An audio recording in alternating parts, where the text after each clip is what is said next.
Assalamualaikum warahmatullahi wabarakatuh. Terima kasih teman-teman ya. Kali ini saya akan melakukan pemanenan ya tanaman kelapa sawit saya yang berada di belakang ini ya. Ini tidak banyak ya, paling hanya kurang lebih sekitar hampir 50 pohon ya teman-teman ya. Dan ini saya akan melakukan pemanenan yang kelima kalinya ya teman-teman ya. Dan ini kelapa sawit sudah berusia kurang lebih sekitar 3 tahunan ya, karena saya tanam itu sekitar 2022 itu ya teman-teman ya. Karena sebelah sana banyak yang mati ya, akhirnya saya sulam kembali yang sebelah sana ya teman-teman ya. Dan yang di sana, yang di seberang jalan sana itu baru mulai belajar berbunga ya teman-teman ya. Nah, kita melakukan pemanenan di sebelah sini ya. Ini pemanenan yang kelima, dan setiap saya melakukan rotasi pemanenan itu uangnya ya lumayan lah untuk bisa membeli pupuk kembali ya teman-teman ya. Karena kelapa sawit yang masih mempunyai ketinggian kurang lebih hanya 40 cm dari tanah ya, baru panen sedikit-sedikit ya, kita kembalikan lagi untuk merawat dirinya sendiri ya. Oke ya, di sini akan saya sepilkan peralatan yang saya pakai ya teman-teman. Ya, teman-teman ya, di sini saya menggunakan alat pengait ini ya. Ini kalau kita tidak punya ini susah ya, karena kalau kelapa sawit yang masih kecil kita harus kait ya. Maksudnya kita curi buahnya saja ya, tidak kita pruning ya teman-teman ya. Jadi harus membuat dari besi ya. Ini besi kurang lebih ukuran sekitar 12 ya. 12 mili ya teman-teman ya. Jadi seperti ini ya. Kita kasih gagang seperti ini ya teman-teman ya. Nah, kemudian di sini ada dodos teman-teman ya. Nah, saya menggunakan dodos. Ya, gagangnya pun juga sederhana ya teman-teman ya. Gagangnya saya bikin dari kayu sungkai ya teman-teman ya. Dan ini ready stok ya kayu sungkainya ya. Nah, makanya kalau ada kayu sungkai di sekitar kebun itu jangan dimatikan ya. Ini salah satu kalau kita mempunyai darurat ya. Jadi alatnya seperti ini. Nah, kemudian yang selanjutnya adalah tojok ya teman-teman ya. Kita tojok dengan kualitas stainless ya. Nah, seperti ini ya. Kualitas stainless, kemudian yang di bawah ada ulirnya. Jadi dia lebih cengkramannya lebih kuat ya, tidak gampang lepas ya teman-teman ya. Jadi peralatan yang saya bawa ini ya, jangan lupa kita harus bawa air minum ya, karena harus banyak cukup minum karena situasi cerik. Oke ya, kita akan sepilkan dulu buahnya sebelum kita panen ya teman-teman ya. Nah, panen yang lalu ini kurang lebih kita baru dapat sekitar 70 kiloan ya teman-teman ya, karena tidak banyak ya. Dan ini sudah dimakanin tupai ya teman-teman ya, buahnya seperti ini.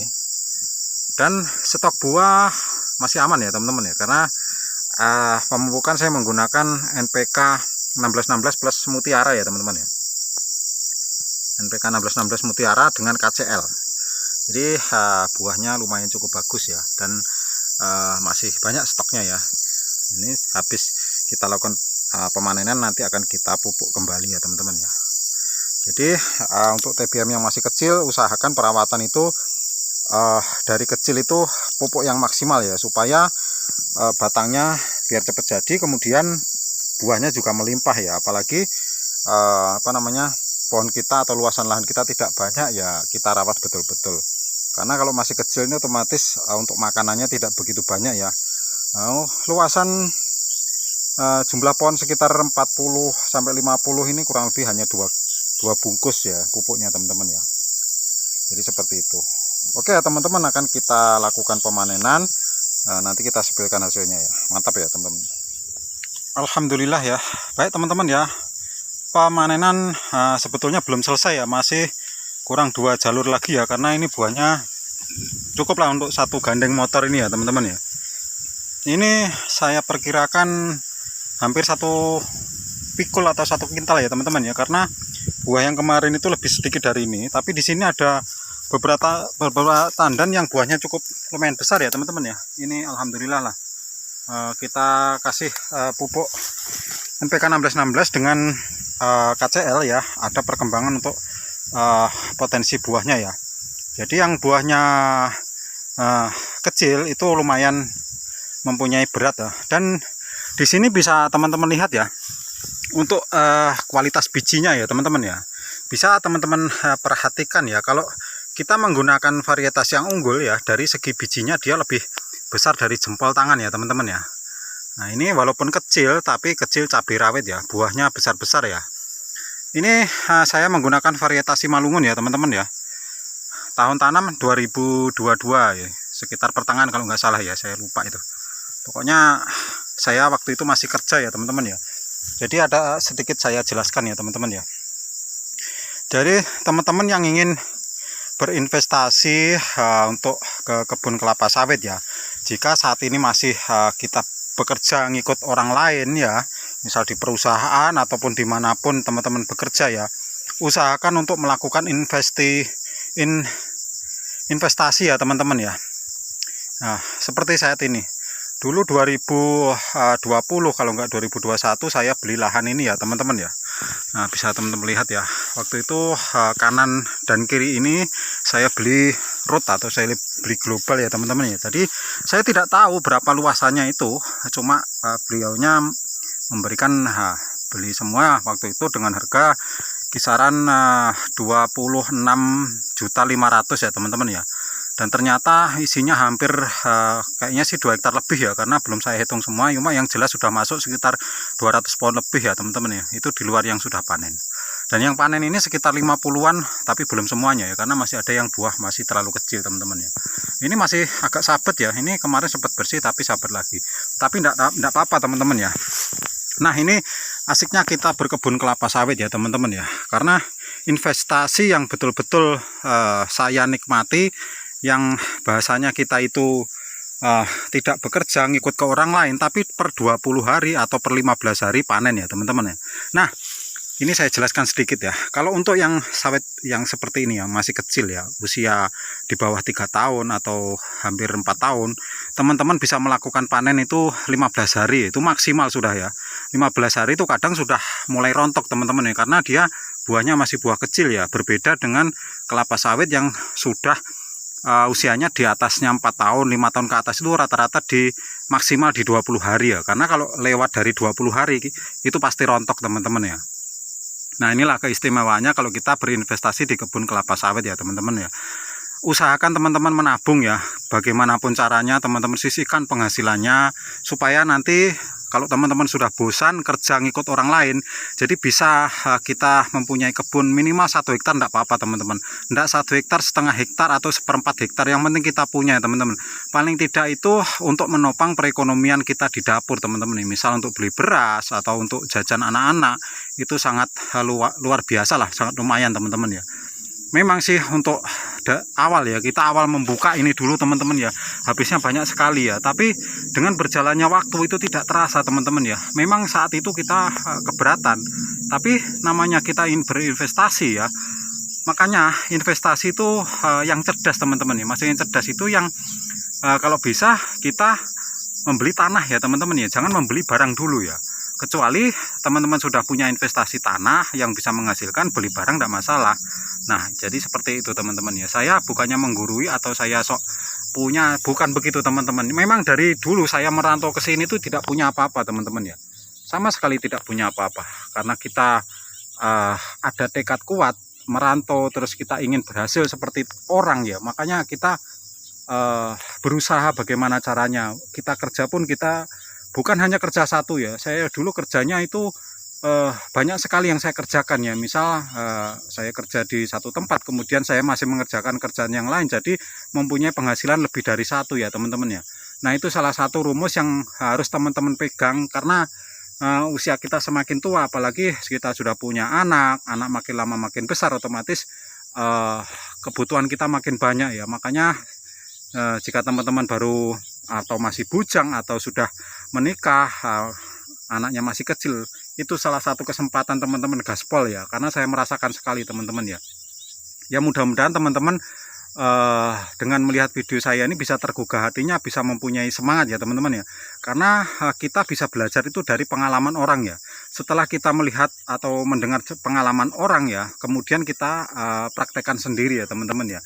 Bagaimana caranya supaya kita bisa bangkit dari keterpurukan, kemudian kita bisa mempunyai investasi kelapa sawit.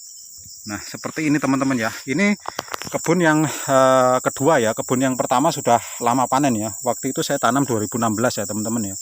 Jadi ini salah satu motivasi untuk teman-teman semua ya. Saya berusaha memberikan semangat untuk teman-teman ya, bahwa kalau kita ingin menikmati hasil seperti ini, prosesnya panjang sekali ya teman-teman ya. bukan hanya 1 hari 2 hari, tapi bertahun-tahun. Tapi kalau kita ya, kelapa sawit itu asal sudah kita tanam, itu akan kita rasakan. Yang penting kita jaga, kita rawat, akan bisa kita rasakan di 3 tahun mendatang ya teman-teman ya. Itu sebagian masih saya sulamin ya, masih kecil ya teman-teman ya. Itu ke sana itu saya sulam satu-satu ya, karena banyak sekali pekerjaan. Makanya kita bagaimana caranya menyisihkan waktu untuk tetap mengurusi kebun ya. Kalau yang semak belukar ini nomor 2 teman-teman. Yang penting tanaman teman-teman bisa hidup. Jadi seperti itu, bisa hidup, tidak diganggu hama, rutin pemupukan ya teman-teman ya. Nah, ini semoga bisa memberi semangat untuk teman-teman semua ya. Karena saya ingin teman-teman yang setia melihat video-video saya ini bisa mempunyai semangat sama kayak saya teman-teman ya. Apalagi teman-teman yang sama-sama merantau ya. Kita perantau itu harus mempunyai pegangan kuat. Kita nggak usah aneh-aneh, yang penting anak, istri, keluarga kita ini tercukupi. Itu sudah luar biasa teman-teman ya. Itulah perjuangan seorang laki-laki ya teman-teman. Apalagi teman-teman yang masih muda, yang baru gabung di channel saya dan melihat postingan ini, ya jangan berkecil hati ya. Semua itu ada waktunya teman-teman ya, asal kita rajin bekerja. Nah itu kunci utama, kita rajin bekerja pasti ada jalan. Jadi seperti itu. Oke, kita kembali lagi ke sawit ya teman-teman ya. Nah, ini nanti setelah lakukan pemanenan ya, ini akan saya bawa ke pengepul ya. Ada saudara saya yang mengepul ya. Nah, di sini ada beberapa tandan yang mempunyai buah yang cukup lumayan jumbo ya teman-teman ya. Ya, buah yang jumbo ini akan saya unjukkan pohonnya ya teman-teman ya, di bawah sana pohonnya ya. Kita harus membawa parang ya. Nah, ini yang sudah saya panen tadi. Nah, bisa teman-teman lihat ya, sangat semak sekali ya. Tapi teman-teman jangan lihat semaknya ya, tapi kita lihat buahnya ya. Kalau teman-teman melihat kebun seperti ini pasti malas, tapi kalau melihat buahnya pasti semangat. Nah, ini berawal dari pemupukan yang maksimal ya teman-teman ya, bukan hanya kita datangin, kita lihat ya. Nah, bisa teman-teman lihat ya. Oke, kita ke bawah ya, karena di bawah itu buahnya lumayan gede-gede ya, padahal usianya ini sama ya, saya tanam itu sama teman-teman usianya ya. Tapi teman-teman bisa menjadikan referensi ya, kalau di kebunnya itu menemukan kelapa sawit yang ciri-cirinya seperti ini. Ini sama-sama kayak bawah ya, ini aja biar kita tidak jauh ya teman-teman. Nah, di sini, nah ini bisa teman-teman lihat ya, ciri-ciri kelapa sawit yang bakal mempunyai buah yang bagus, yang jumbo ya. Cuma kadang kita biasanya itu ada yang tertipu ya, wah yang keluar bunga jantan semua ya. Tapi kita tunggu teman-teman ya.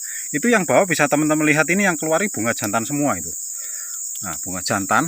Nah, tapi yang atasnya buahnya super besar-besar, dan model pelepahnya ini biasanya pelepahnya itu panjang teman-teman ya.